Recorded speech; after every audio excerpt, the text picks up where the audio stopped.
મજરૂભાઈ, તુલસીદાસજી મહારાજે રામચરિત માનસ ગ્રંથની રચના કરી.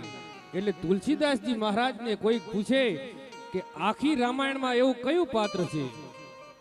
જે તમને સૌથી વધારે પ્રિય હોય, અને તેથી તુલસીદાસજી મહારાજે કીધું કે આખી રામાયણમાં રામ શબ્દ છે અને કાઢી નાખો એટલે આખી રામાયણ મારા માટે નકામી બની જાય.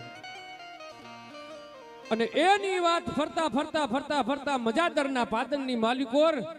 કવિ કાગ બાપુને કોઈકે પૂછેલું કે બાપુ આપે તો અનેક સાહિત્યની રચના કરી છે, અનેક ગીતો લખ્યા છે, દુહા લખ્યા છે,